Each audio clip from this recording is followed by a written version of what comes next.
Hi guys, welcome back to my channel. Alam nyo ba? So guys, nagbabalik tayo mga idolo. Matagal tayo nagbakasyon Grabe, no? Tagal nating nawala. So ngayon, nagbabalik tayo mga idolo. So guys, meron na naman tayong bagong video na iaalamin ngayong araw na to at ire-react. Ito'y galing kay Update PH. Sabi nga niya dito mga idolo, Philippine Air Force set to operate full squadron of A-29 Super Tucanos in latest deal. Wow!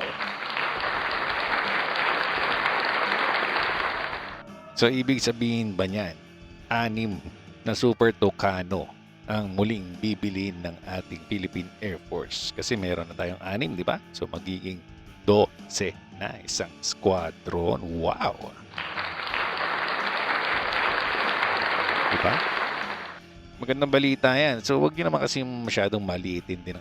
Wag nyo masyadong maliitin ng Super Tucano mga idolo. Kasi malaking tulong din yan sa mga ground personnel din natin mga idolo. Diba? Malay mo naman, in the future, baka pwede na itong pang air-to-air. Diba?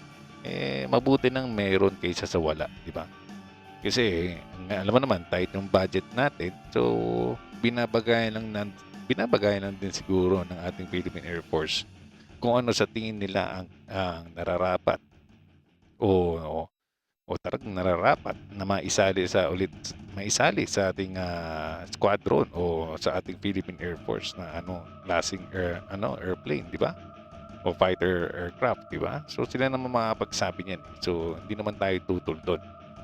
At sa ating land, dapat talagang makikinabang ang ating Philippine Air Force sa mga binibili natin para hindi naman sayang ang pagbili, di ba? Pero ito nga, dahil nga nasubukan na natin itong Super Tucano, nagustuhan naman ng ating Philippine Air Force, why not, di ba? So, bili tayo ulit ng Super Tucano kaysa naman sa wala, di ba? So, yun. So, magandang balita ito mga idolo. Tara, panoorin na natin.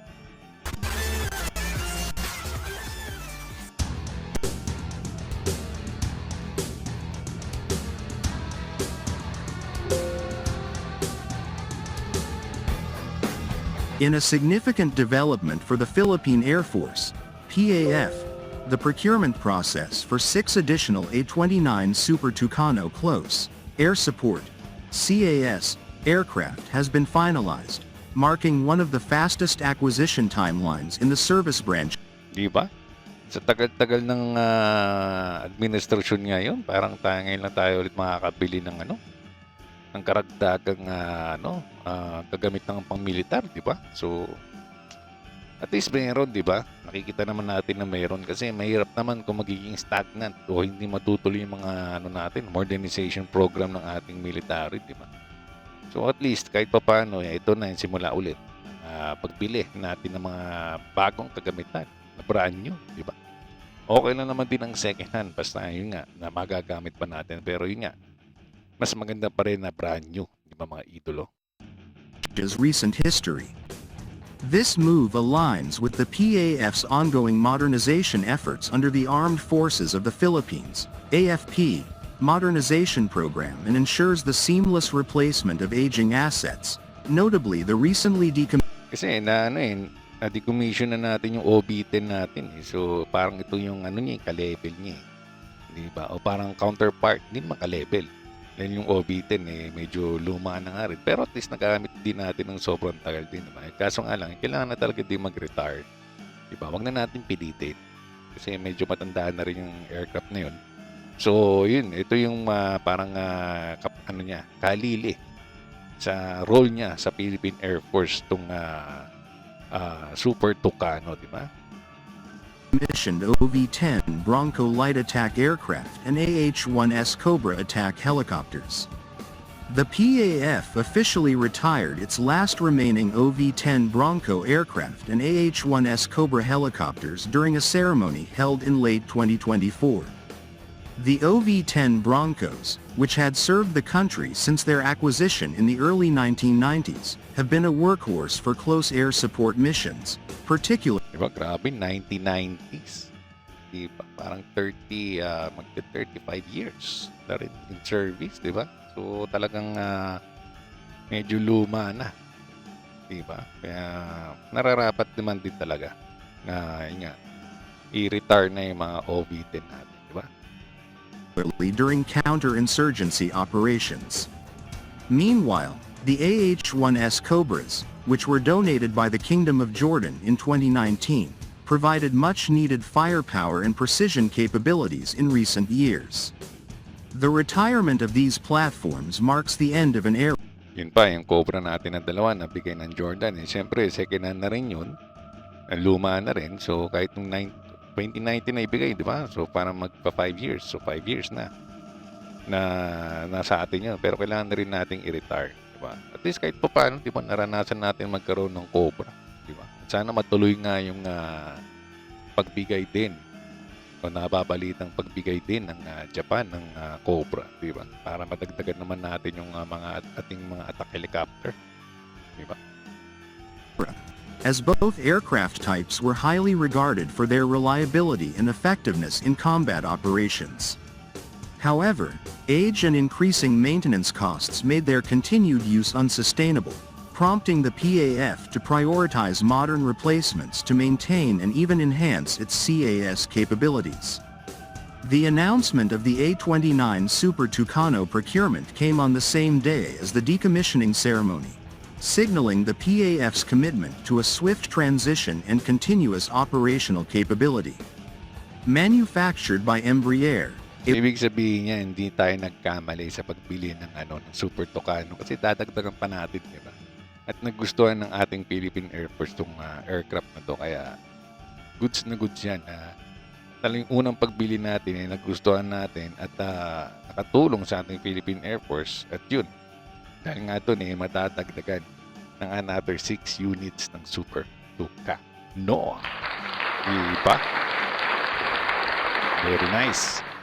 the leading Brazilian aerospace company, the A-29 Super Tucano is a proven platform renowned for its rugged design, versatility, and cost-effectiveness. According to Embraer's official statement, the newly ordered Yun naman talaga yung cost effectiveness sa atin. Kasi nga, dahil nga tight yung budget natin, syempre, pag-maintain yan, at yung mga armaments yan, anong kailangan yan, kailangan dapat, laging meron, di ba? At na may maintain na maayos yan. Kaya, goods na goods din talaga na, yun nga, yung napili natin kasi cost effective. At napapanatili natin na maayos itong aircraft na to. Kaysa naman bumili tayo ng mga mamahalin tapos di natin kayang i-maintain. Di sayang din, di ba mga idolo? Saglit lang natin magagamit yun. Pero at least ito, di ba? Siguro abutin din to ng mga 20, 30 years din, di ba? Basta i-maintain lang ng maayos, then mababa lang naman ang maintenance cost niya. At siguro yung mga armaments din niya, siguro naman na kaya natin i-maintain yung ganitong aircraft, di ba? aircraft are expected to be delivered by 2026, with a production timeline of approximately 18 to 24 months. Despite facing Wow, 2026, di ba? So sana nga. Maghihintay na lang tayo ng another 1 year o 1 year and a half pa para dumating yan dito. Pero at least, di ba? Good news na kasi meron na tayong mababalita na totoo, di ba? Na mapuprocure na natin, di ba? Hindi lang puro possible, mga ganun, di ba? Nabibigyan tayo, hindi pa naman natin sure kung hindi, di ba? At least to, mas magandang i-plug yung talagang sure na, di ba? Na meron tayong ipoprocure na another Super Tucano for our Philippine Air Force, di ba? order backlogs from various international clients, Embraer assured the PAF that delivery will proceed on schedule, emphasizing the company's dedication to fulfilling its commitments. The addition of these 6 aircraft will double the PAF's existing fleet of 6 Super Tucanos, acquired in 2020. With a total of 12 units, the PAF will have a full squadron of CAS aircraft, streamlining logistics, maintenance, and pilot training. This consolidation enhances operational efficiency and reduces the burden of managing multiple platforms with varying requirements. The Wait lang, mga procurement of idolo. additional Yung nagbabalik tayo mga idolo. Wait lang, itagay ko lang yung ating earphone na mga para marinig natin yung mga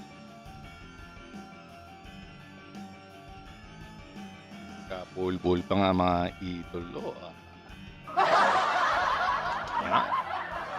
Let's go. Additional A-29 Super Tucanos reflects a broader strategy to modernize the PAF's air assets and ensure operational readiness amid evolving security challenges.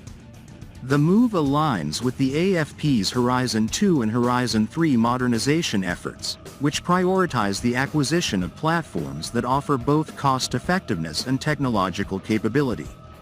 From a logistics standpoint, the expansion of the Super Tucano fleet simplifies spare parts management and reduces maintenance costs.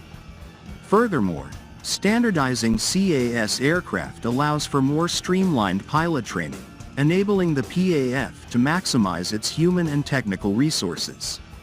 The A-29 Super Tucano has been widely praised for its ability to perform a wide range of missions, from CAS to surveillance and counterinsurgency.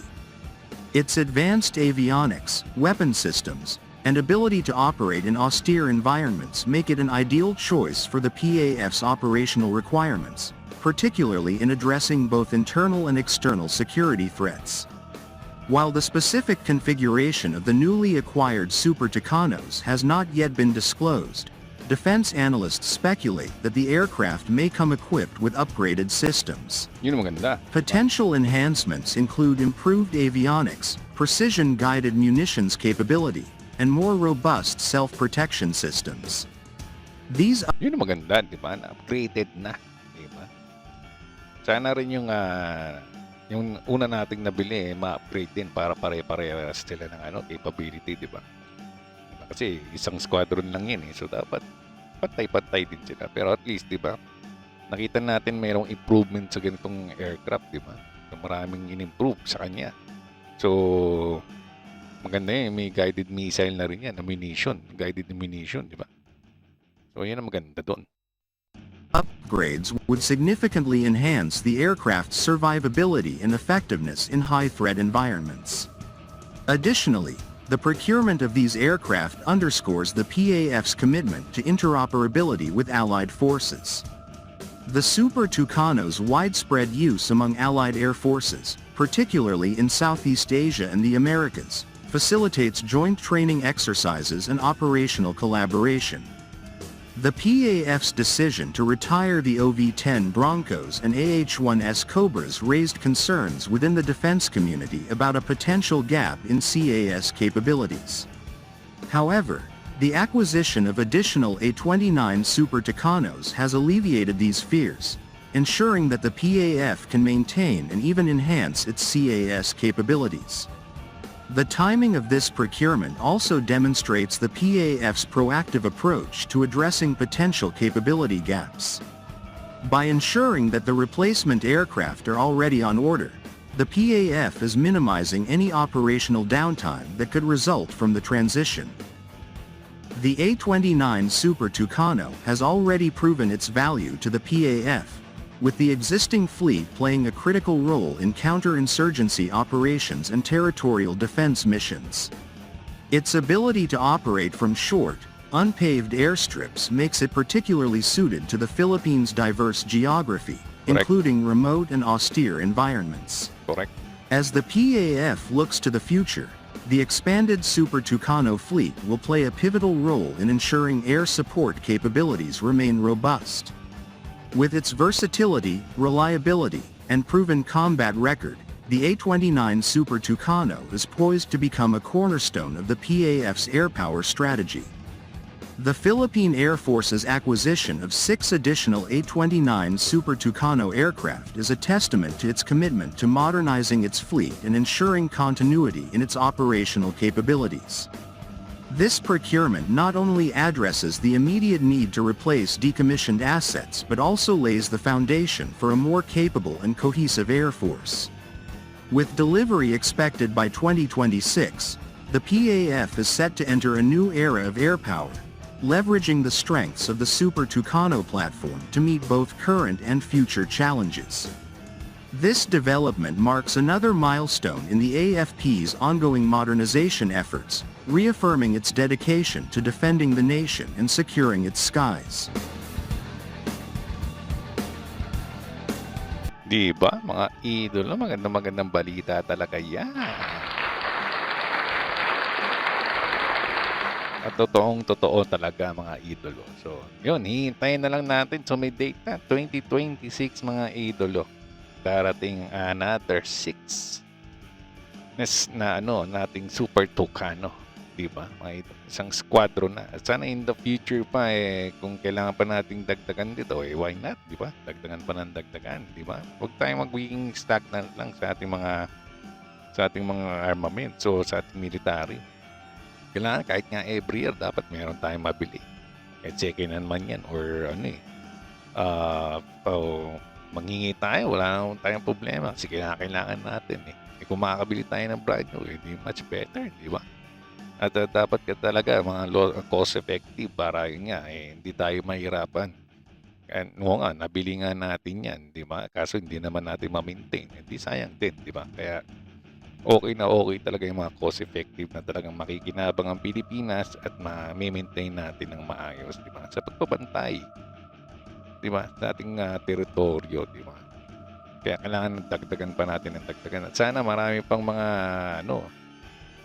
Pilipino o mga batang mga Pilipino na gustong sumali sa ating military, di ba? Kasi makakahikayat yan na yun nga, na marami ng mga kagamitan ng ating military.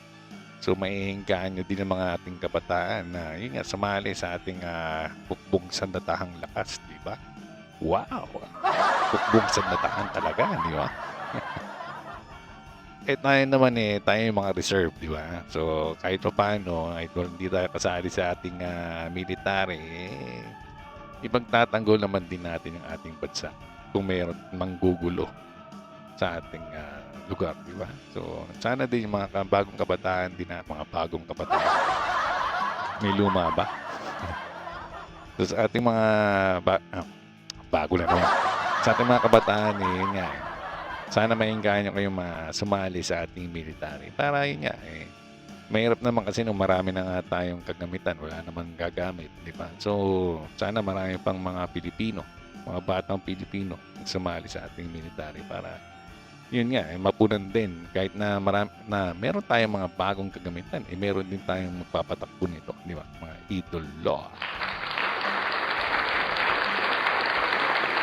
So update na lang tayo ulit dito sa mga idolo kung mayroong bagong news regarding sa ating Super Tucano o i-news na natin siya kung kailan yung specific date ng delivery. So hintay na lang tayo mga idolo.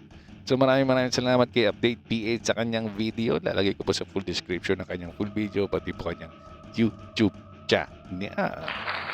Huwag niyo pong kalimutan na mag-subscribe po sa kanya.